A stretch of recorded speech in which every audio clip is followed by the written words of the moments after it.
ഒരാളെ നമ്മൾ വേറെ കൊടുക്കണമല്ലോ. എന്നിട്ട് ഹോസ്പിറ്റലിൽ ചെന്നു. അവർ ഇത് വീൽ ചെയറായിട്ടൊക്കെ വന്നു.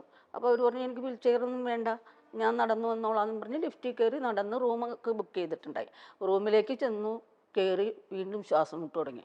അപ്പോഴത്തേക്കും നമ്മൾ ഡോക്ടർമാരും കുറേ നേഴ്സുമാരും ഒക്കെ ഓടി വന്ന് ഓക്സിജൻ സിലിണ്ടറൊക്കെ കൊണ്ടുവന്ന് വെച്ച് ഐ സി യുവിലേക്ക് വിടുക. ആ ഐ സി യുവിൽ പോയത് 25 ദിവസം ഐ സി യുവിൽ കിടന്നു.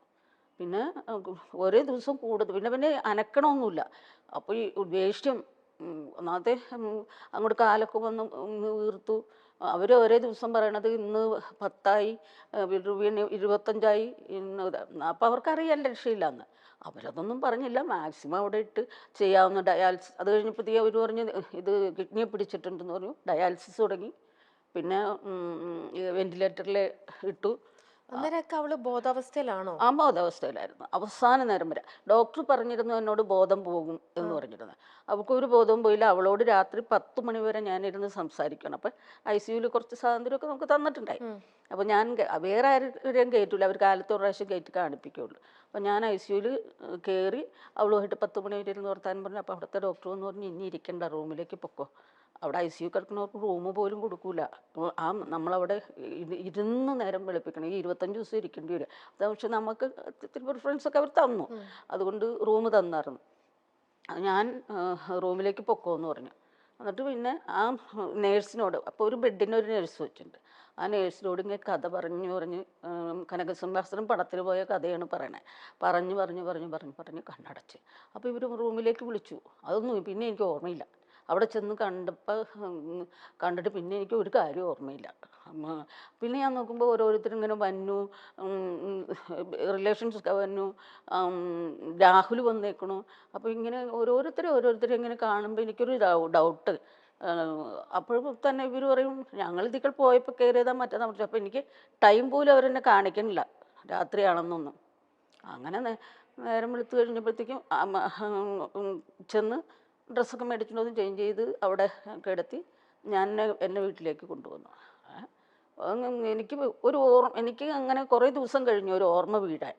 അവള് ഭക്ഷണം കഴിക്കുന്നുണ്ടായിരുന്നു ആ ഭക്ഷണം സമയത്ത്? കഴിക്കില്ലായിരുന്നു. ഹോസ്പിറ്റലിൽ ഹോസ്പിറ്റലിലെത്തിയിട്ട് അപ്പോൾ ഈ പോകുന്നതിൻ്റെ തലേ ദിവസം ഡോക്ടറോട് ഞാൻ പറഞ്ഞു, അല്ല ക്യാൻറ്റീൻ്റെ മാനേജറുണ്ട്, പിന്നെ ഞാൻ വിളിച്ചു, എനിക്ക് കേഡേഴ്സ് ഭയങ്കര ഇഷ്ടമാണ്.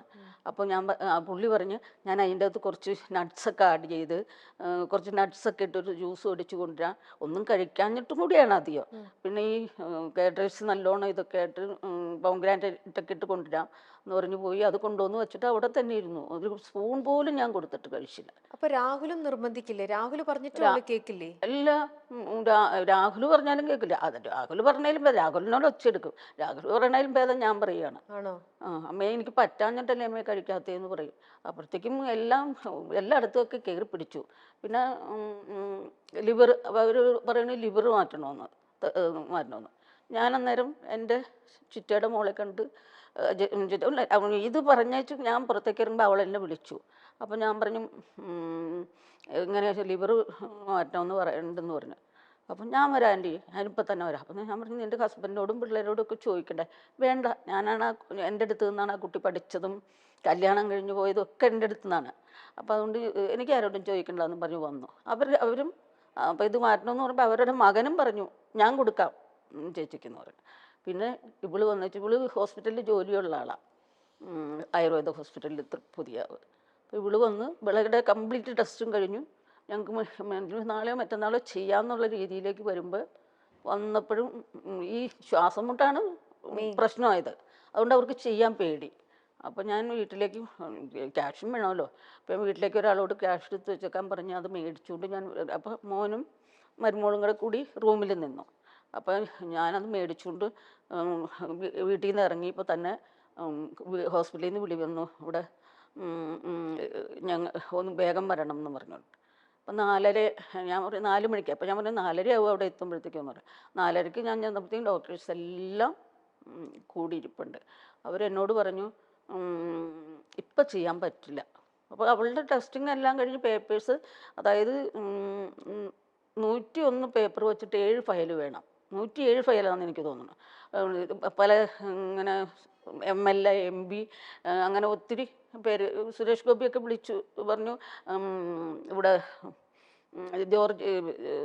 ജോർജിൻ്റെ മകൻ്റെ പേര് ഹൈബിയാണ്. ഹൈബീഡൻ. ഹൈബിയാണോ? ഹൈബീഡൻ ഡൽഹിയിൽ നിന്ന് വന്നു, ഒപ്പിട്ട് കൊടുത്തു. ഒരു ദിവസം കൊണ്ട് ഞങ്ങൾ പേപ്പറെല്ലാം ശരിയാക്കി. രാത്രി മുഴുവൻ രാഹുലും മോനും കൂടി കിടന്ന് ഓടി പേപ്പേഴ്സ് എല്ലാം റെഡിയാക്കി. 7 ഫയലും റെഡിയാക്കി. 7 ഫയലിൽ ഒരെണ്ണം നമ്മുടെ കയ്യിൽ വെച്ചിട്ട് ബാക്കി അവിടെ ഹോസ്പിറ്റലിൽ കൊടുക്കണം. അപ്പോൾ ഒത്തിരി നമ്മുടെ ഇവിടെയുള്ള MLA, DGP അവരൊക്കെ ഈ സുബിയുടെ ഫോട്ടോ കാണുമ്പോൾ തന്നെ അവർക്ക് അറിയാലോ. പിന്നെ സുരേഷ് ഗോപിയൊക്കെ വിളിച്ച് പറഞ്ഞിട്ടുണ്ടായി. അങ്ങനെ ചെയ്യാനുള്ളതെല്ലാം റെഡിയാക്കി. അപ്പോഴും ഇവർക്ക് ചെയ്യാൻ ധൈര്യമില്ല. കാരണം ഈ ശ്വാസം മുട്ട് നിൽക്കണേ കൊണ്ട് വല്ല ഓപ്പറേഷൻ ടേബിളിൽ വല്ലതും സംഭവിച്ചാലോ. അതുകൊണ്ട് കുറച്ച് ആദ്യം മാറട്ടെ എന്നിട്ട് ചെയ്യാമെന്ന് പറഞ്ഞു. പക്ഷെ അവർക്കറിയായിരുന്നു അന്ന് പോകുമെന്ന്. പക്ഷെ അത് നമ്മളോട് പറയാൻ കഴിയില്ലല്ലോ. എന്നാലും പക്ഷെ അല്ല ആന്റി, ചിലര് പറയുന്നുണ്ട് ഹോസ്പിറ്റലിൽ അനാസ്ഥ അവരുടെ ശരിക്കുമുള്ള ഇത് കാരണം അങ്ങനെ കുറെ ഇഷ്യൂസ് സംഭവിച്ചു എന്നൊക്കെ. അത് അതിലൊക്കെ കുറച്ച് കാര്യമുണ്ടോ? ചാനലുകൾക്ക് അതിന്റെ അങ്ങനെ കുറെ കേട്ടിരുന്നു. കാരണസഹിതം പറയണ്ടായി.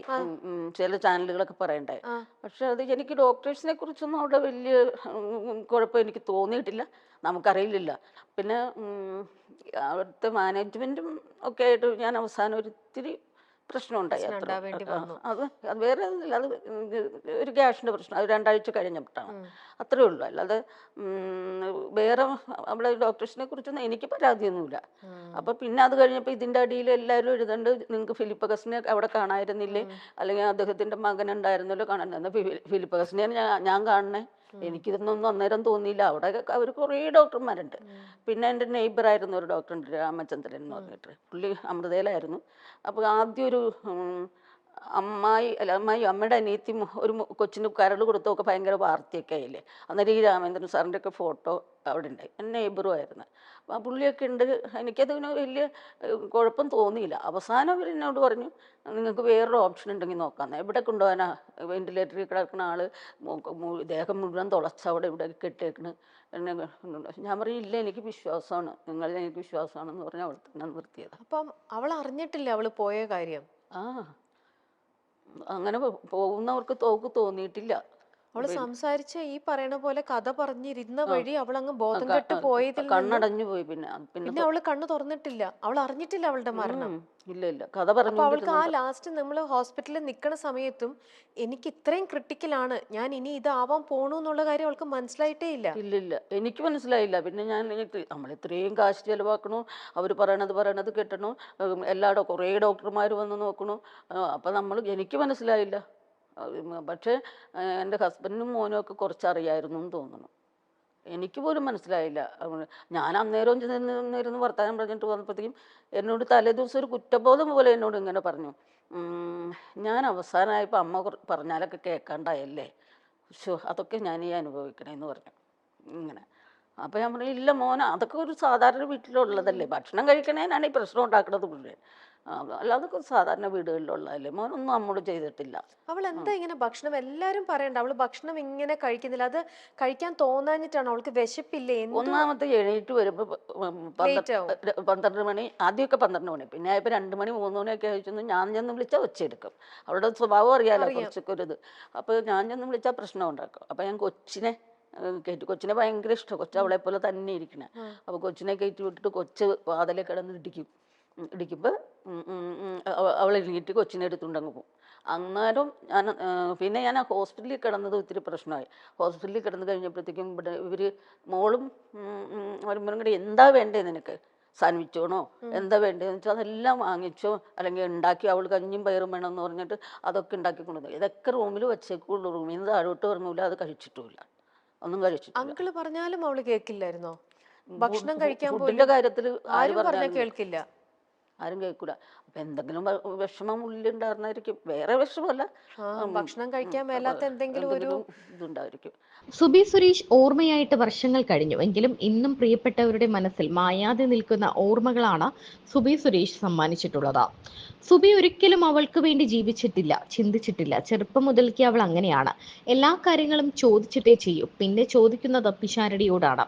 ഡ്രസ്സ് എടുക്കാൻ പോലും അവൾ ഒറ്റയ്ക്ക് പോകില്ല. ഞാൻ ഇട്ട് നോക്കി അവൾക്ക് കൊണ്ടു കൊടുക്കും. പാകമായില്ലെങ്കിൽ പിറ്റേന്ന് പോയി മാറിക്കൊണ്ടുവരും. അതാണ് അവൾ. പക്ഷെ പ്രോഗ്രാമിന് പോകുമ്പോൾ അവൾ ഒറ്റയ്ക്ക് പോകുമെന്നാണ് അമ്മ പറയുന്നത്. റിയൽ എസ്റ്റേറ്റും കാര്യങ്ങളും ഒക്കെ നമുക്കുണ്ടായിരുന്നു. പൈസ കിട്ടുന്നതൊക്കെ ഞാൻ പറയും. ഒരു 11 വീട് വരെയൊക്കെ ഞങ്ങൾ അങ്ങനെ ഉണ്ടാക്കി വിറ്റിട്ടുണ്ട്.